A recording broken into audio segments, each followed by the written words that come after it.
This is Justice Insight Cam. Watch authentic interactions between citizens and police captured strictly on bodycams. We elevate the viewing experience by exploring the strict legalities, hidden truths, and vital lessons of each event. Let's examine the mechanics of justice. Step away from the register now. We need to speak with you about your employment authorization. Well, I work here. I worked here for 6 years. What is this about? Are you a U.S. citizen? Yes. Yes, I'm from Minnesota. I was born in Minneapolis. Why are you asking me this in front of customers? We'll need to see documentation proving your citizenship. The fluorescent lights of Riverside Market threw everything into sharp clarity that Wednesday afternoon. Security cameras captured every angle of what was about to unfold at Register 7, where 29-year-old Elkesha Monroe was about to be detained by federal agents in front of her co-workers, her customers, and the watchful eyes of a surveillance system that would later become the key evidence in an $8 million lawsuit. Where are you watching from? Seriously, drop your location in the comments. I want to know who's seeing this story. And listen, if you're new here, hit subscribe right now. What I'm about to tell you is going to make you question everything you thought you knew about employment raids and racial profiling. You don't want to miss how this ends. Leisha Monroe had been working at Riverside Market since she was 23 years old. It was a large regional grocery chain, the kind with wide aisles and weekly sales flyers, serving a diverse urban neighborhood in Milwaukee.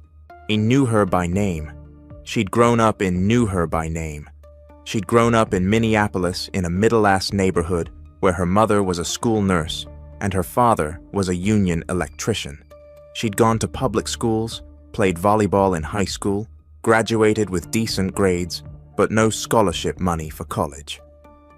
Instead of taking on heavy debt, she'd moved to Milwaukee where her aunt lived, found work at Riverside Market, and built a life. She had her own apartment. She had a boyfriend who worked in it. She had a savings account and a retirement fund through her employer. She paid taxes. She voted. She was in every legal and practical sense an ordinary American going about her ordinary life. That Wednesday in August started like any other shift. Leisha clocked in at 1 p.m. for the afternoon rush. The store was busy. Midweek grocery shopping, seniors taking advantage of discount day, parents stocking up before school started. She took her position at Register 7, one of the express lanes, and settled into the familiar rhythm of scanning items, making small talk, bagging efficiently. At 3:17 p.m., everything changed. Two agents in tactical vests marked with IC in large letters walked through the automatic doors. They weren't shopping. They moved with purpose, scanning the checkout area, and walked directly to Register 7. Leisha was walked directly to Register 7. Leisha was helping an elderly woman who was paying for her groceries with carefully counted cash. Apologizing for the delay, Lakeisha smiled and assured her there was no rush. That's when the first agent stepped up to the side of her register station. "Ma'am, we're going to need you to step away from the register." Lakeisha looked up, startled. The elderly customer looked confused. The line of 5 people behind her grew quiet. "I'm sorry, what?" Lakeisha said, her hands frozen over the cash drawer. "I'm in the middle of ringing up a customer. Step away from the register now." The agent's tone was flat, authoritative, allowing no discussion. "We need to speak with you about your employment authorization." Leisha felt her face flush, when every eye in the checkout area was suddenly on her. 3 other cashiers at nearby registers had stopped scanning to stare. Customers were pulling out phones. "My employment? What?" She could hear the tremor in her own voice. "I work here. I've worked here for 6 years. What is this about?" The second agent had positioned himself on the other side of the register, effectively boxing her in. "Are you a U.S. citizen?" The question landed like a slap.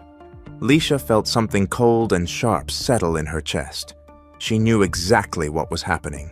She'd seen the news reports, she'd heard stories from friends, but she'd never imagined it would happen to her. Yes. The word came out too loud. defensive. I mean, yes, I'm from Minnesota. I was born in Minneapolis. Why are you asking me this in front of customers? We'll need to see documentation proving your citizenship and legal right to work. Come with us. The elderly woman Elkesha had been helping spoke up, her voice shaking. Young man, this girl has helped me every week for years. She works here, leave her alone. The agent didn't even glance at her. Ma'am, this doesn't concern you. Please complete your transaction at another register. I'm not leaving until you explain what you're doing to her. More customers were gathering. The line at Register 7 had abandoned their carts, some filming on their phones, others just watching with expressions ranging from shock to discomfort to anger. Lakesha's manager, Alan Patterson, came rushing over from the customer service desk. He was a middle-aged white man who'd been managing the store for 12 years. He knew every employee's name, their schedules, their kids' birthdays. What's going on here? Alan demanded, his voice carrying across the checkout area. Are you the manager? The first agent asked. Yes, I'm Alan Patterson. In middle of the store, during business middle of the store, during business hours, in front of customers. Alan's face was turning red. If you have questions about employment authorization, you go through corporate HR. You don't interrogate employees on the floor. Sir, we're conducting a lawful investigation. And you can cooperate or face charges of harboring undocumented workers. Harboring. Leisha has worked here for 6 years. She's a documented employee. We have all her paperwork on file. I-9 tax forms, direct deposit information. Everything went through proper channels when she was hired. The agent turned his attention back to Lakesha. Ma'am, do you have identification on you right now? Leisha's purse was in her employee locker in the break room at the back of the store. My wallet is in my locker. I can get it. Stay where you are. What form of identification do you have? My driver's license. My employee ID. I have a social security card at home. Birth certificate. I have everything. I'm from Minnesota. We'll need to verify that. You'll need to come with us to answer additional questions. Alan stepped between Lakesha and the agents. No, absolutely not. You want to verify employment? You go through the proper channels. You contact our corporate office. You submit formal requests. You don't detain employees during their shift. Step aside, sir. This is federal business. I don't care whose business it is. You're harassing my employee. Have you ever watched someone's rights get violated right in front of you and felt powerless to stop it? Drop a comment because what these cameras captured next would become Exhibit A in proving federal overreach. The store's security system was extensive.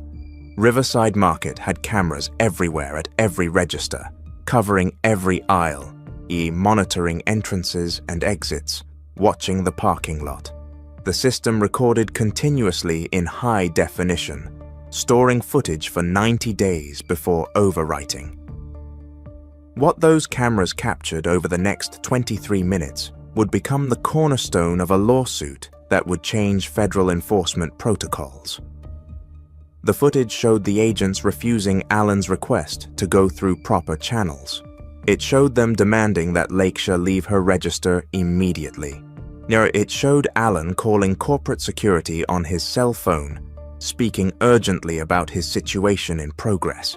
It showed Lakesha standing behind her register, visibly trembling as a crowd of approximately 30 customers and employees gathered in a semicircle around Register 7. Many had their phones out recording from different angles, but the store security cameras provided the clearest, most comprehensive view. The audio was perfect, every word captured.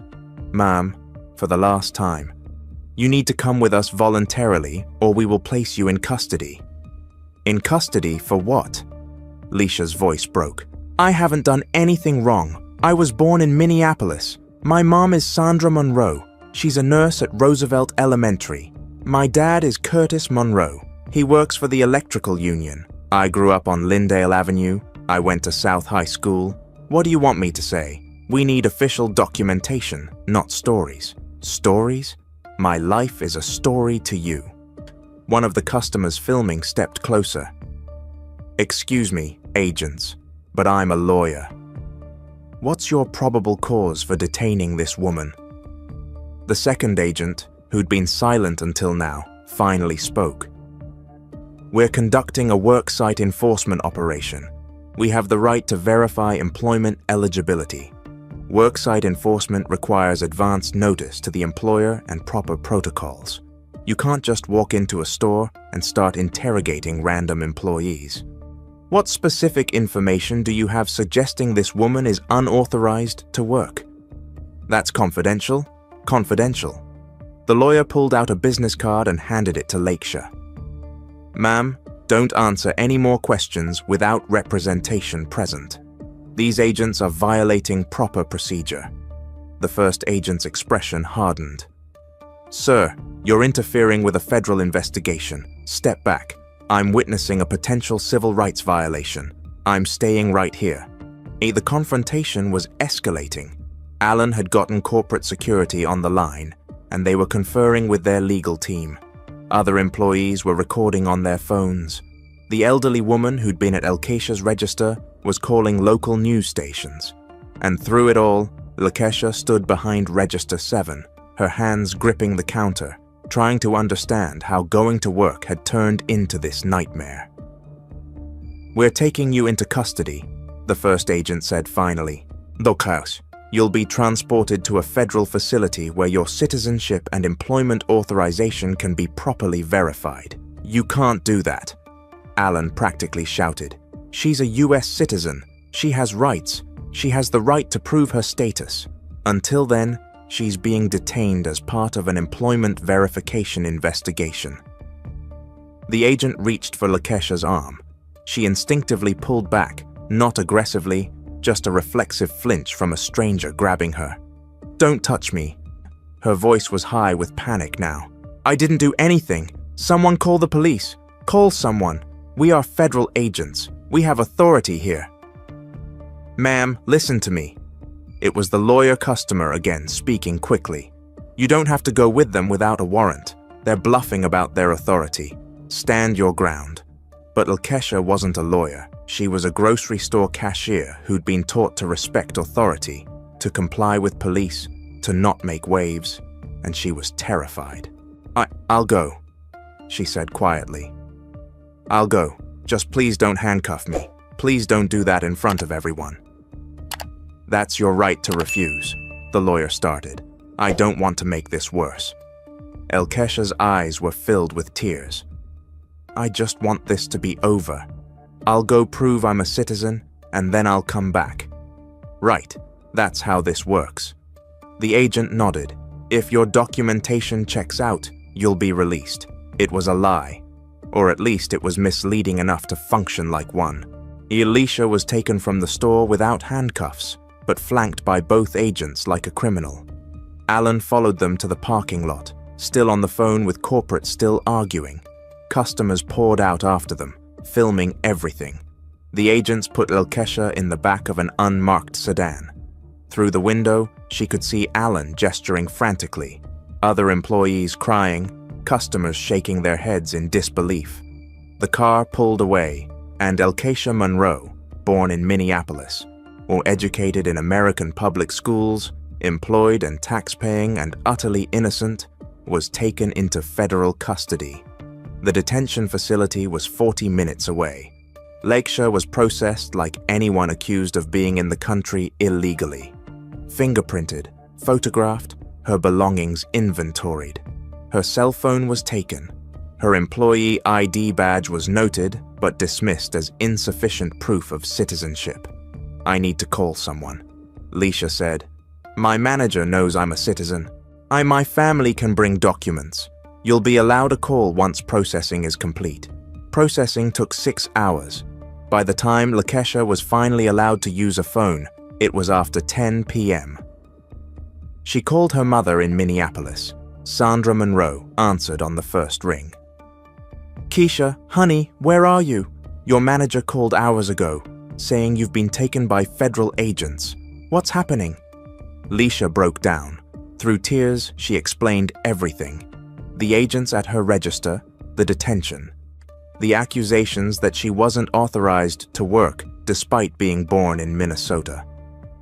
"Where are you? What facility?" "I don't know. Somewhere outside Milwaukee." "Mom, they think I'm not a citizen. They won't listen." "Baby, listen to me. You were born at Hennepin County Medical Center. I have your birth certificate. Your father and I are getting in the car right now. We'll bring everything. Birth certificate, social security card, school records, everything. You hold on, baby. We're coming." But it wasn't that simple. The facility wouldn't allow family members to simply walk in with documents. Everything had to go through official channels, verification requests submitted to state vital statistics offices, database checks that took time, bureaucratic processes that moved at glacial speeds, while real people sat in detention. Back in Milwaukee, the story was exploding. The security footage from Riverside Market had been obtained by local news. Corporate had released it immediately, while knowing it would prove their employee had done nothing wrong. The footage aired on the 10 p.m. news showing federal agents confronting a cashier during her shift, ignoring the manager's protests, detaining a young black woman despite her explanations that she was a U.S. citizen. The lawyer who tried to intervene, his name was Marcus Chin, and he specialized in employment discrimination, gave an interview. What we witnessed today was racial profiling disguised as worksite enforcement. No, those agents had no probable cause to single out that young woman. They saw a black woman and assumed she might be undocumented. That's not law enforcement. That's prejudice with a badge. Social media erupted. #JusticeForLakeshire started trending. Civil rights organizations issued statements. The Grocery Workers Union condemned the detention and the video footage. Clear, comprehensive. Showing a frightened young woman being intimidated in her workplace was shared hundreds of thousands of times. Meanwhile, Ilkesha spent the night in a detention cell. She didn't sleep. She couldn't. She kept replaying the scene at her register, trying to understand what she could have done differently, what she could have said to make them believe her. Her cellmate was a woman from Honduras who'd been in detention for 7 months awaiting deportation proceedings. She spoke limited English, but they communicated enough for Lakeshire to understand. This system wasn't designed for quick resolutions. It was designed to hold people indefinitely while paperwork crawled through bureaucracy. Thursday morning came. Ilkesha's parents had driven through the night from Minneapolis, arriving at the facility at 6 a.m. with a folder full of documents: birth certificate, social security card, high school diploma, even Ilkesha's vaccination records from childhood. And they weren't allowed to see her. They were told to submit the documents to processing and wait for verification. Verification. Curtis Monroe's voice thundered through the waiting area. "My daughter was born in Minnesota. Here's her birth certificate with the official state seal. What else do you need to verify?" "Sir, all documents must be authenticated through proper channels." "Proper channels? She's been here since yesterday afternoon." "Oh, you've got her on some kind of hold for being unauthorized when she was born in this country. This is unlawful detention. Security was called." Curtis and Sandra were escorted out, still clutching their daughter's documents, still demanding to see her. They went directly to Marcus's law office. He'd left his business card with Ilkesha before she was taken, and Sandra had Googled him overnight. He agreed to take the case immediately. "This is exactly the kind of overreach we've been warning about," Marcus said, reviewing their documents. "Your daughter is a U.S. citizen. She has committed no crime, and she's being held in federal detention based solely on the suspicion of agents who provided no probable cause for their initial approach." He filed an emergency ride of habeas corpus Thursday afternoon, demanding Ilkesha's immediate release and arguing that her detention violated her constitutional rights as a citizen. The filing included affidavit from Alan Patterson describing Ilkesha's 6-year employment history, from co-workers attesting to her character, from customers who'd witnessed the detention. It included stills from the security footage showing the entire confrontation, Alkesha at her register, the agents approaching without explanation, the crowd of witnesses, her removal from the store, and it included her birth certificate, social security card, and multiple forms of identification, proving beyond any doubt that she was exactly who she said she was. The federal judge who reviewed the writ was not amused. Judge Catherine Erickson had been on the bench for 18 years and had seen plenty of immigration enforcement cases, but this one stood out. The petitioner was born in Minneapolis, she noted, during the emergency hearing Friday morning. She has a valid U.S. birth certificate.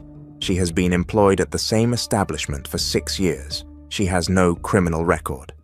She was detained from her workplace without warrant, without probable cause, and without any articulable suspicion beyond the agent's subjective assessment.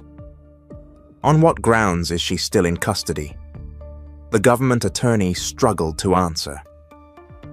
Your Honor, the agents were conducting routine worksite enforcement. Routine? I've reviewed the surveillance footage. Those agents walked directly to one specific cashier out of 15 employees working that shift. They demanded citizenship papers in front of customers.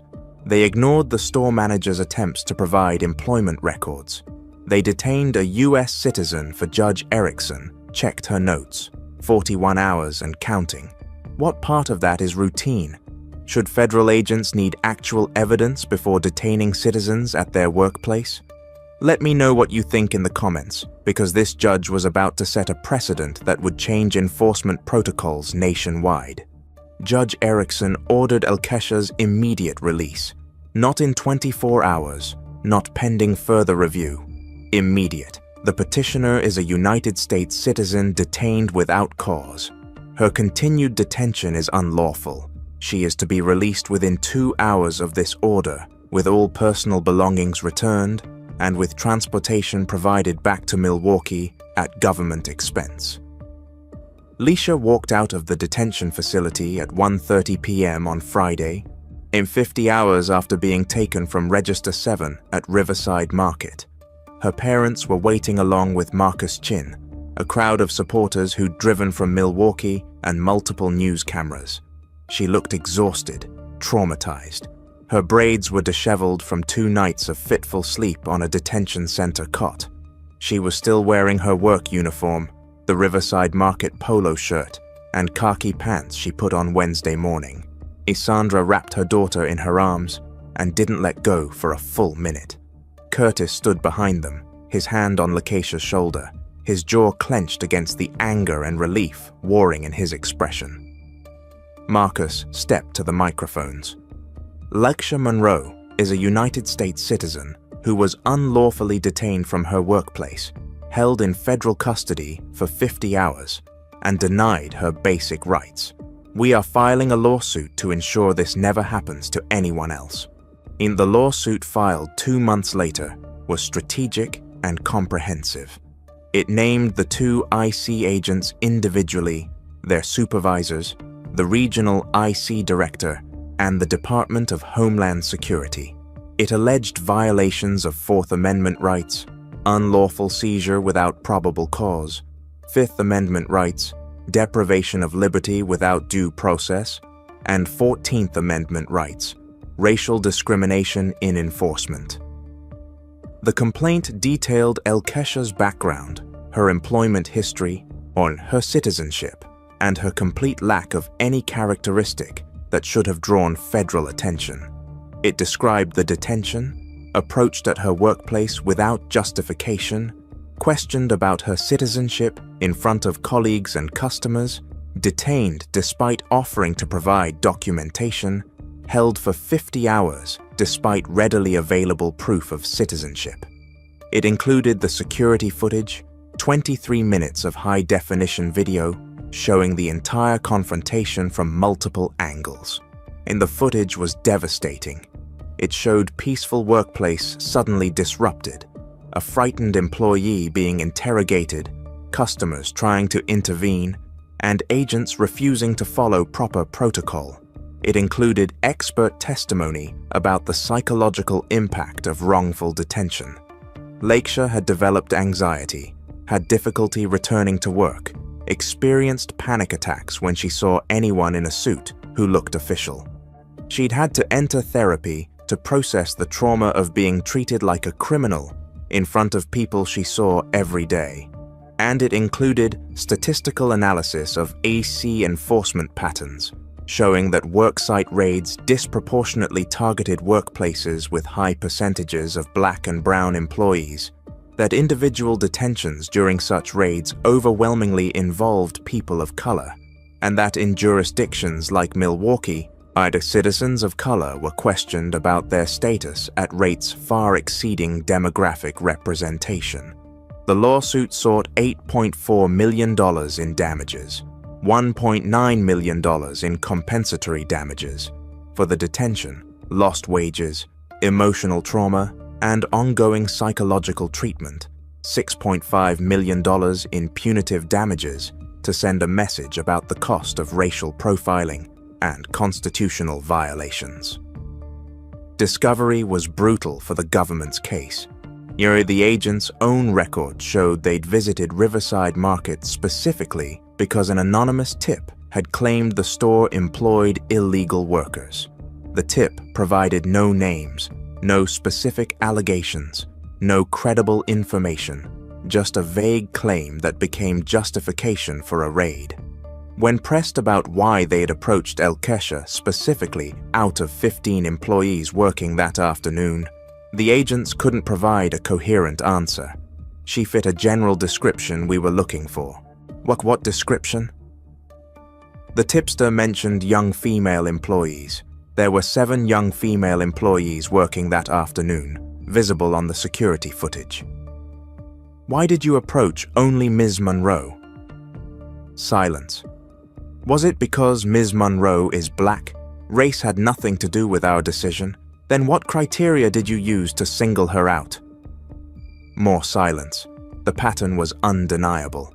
Every answer, every document, every piece of evidence pointed to the same conclusion. The agents had seen a black woman working as a cashier and decided she looked like someone who might be undocumented.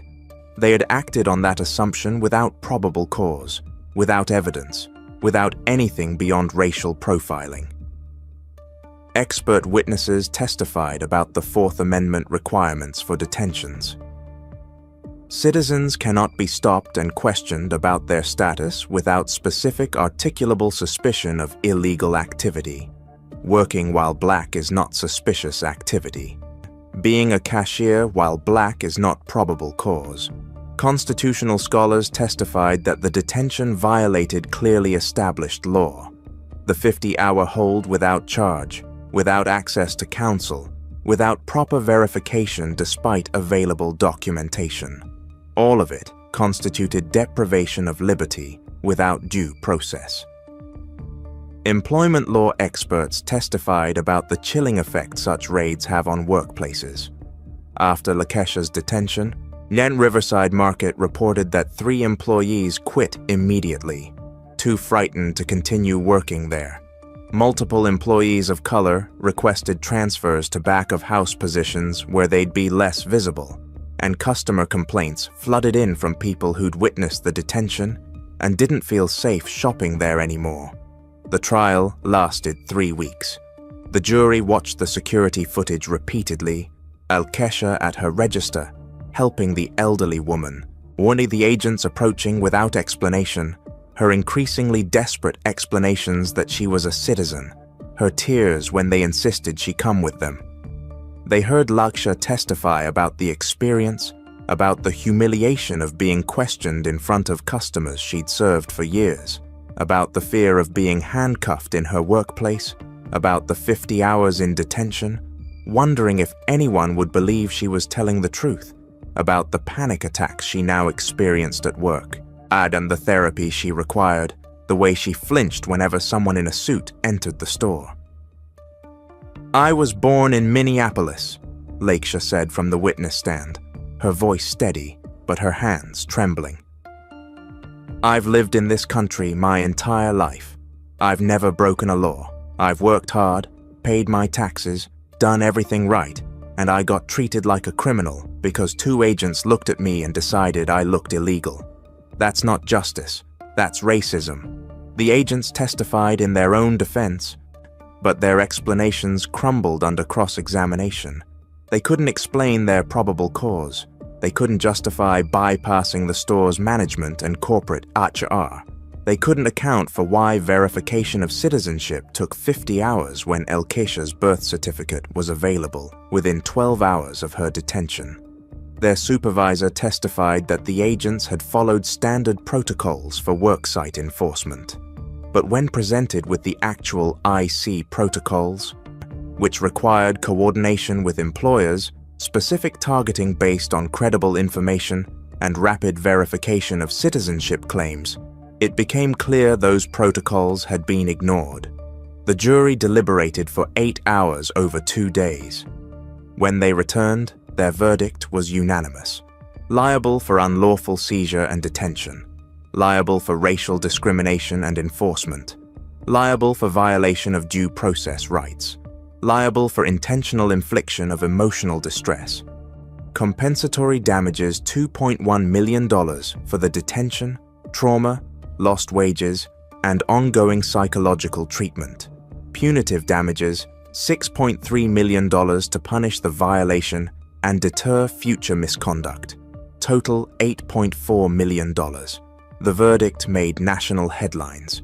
Grocery cashier wins $8.4 million after wrongful detention by federal agents. Worksite raid gone wrong, costs government millions. Jury awards historic damages for racial profiling and employment enforcement. The 2 agents were terminated.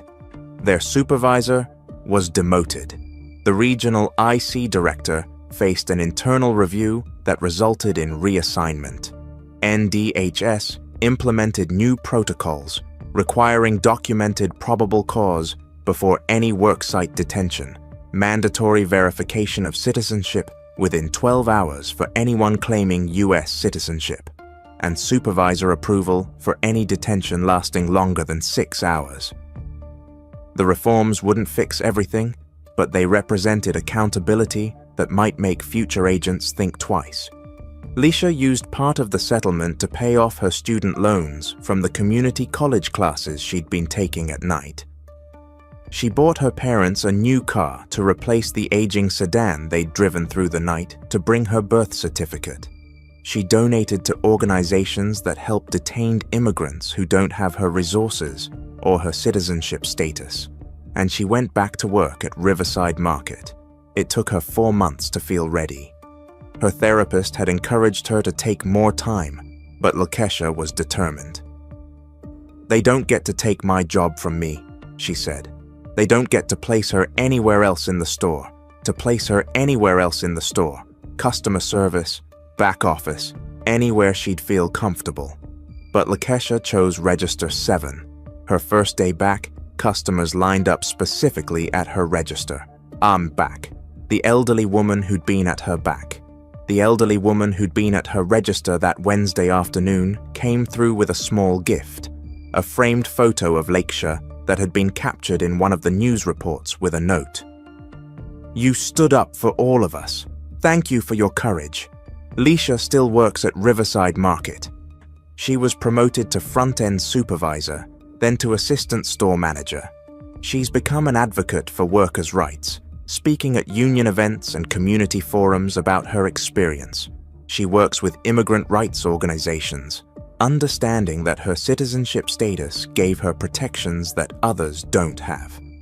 The security footage from that Wednesday afternoon is still available online, used in training for civil rights organizations. He played in law school classes about Fourth Amendment protections. It stands as evidence of what happens when enforcement becomes harassment, when assumptions override evidence, when someone's appearance becomes grounds for detention.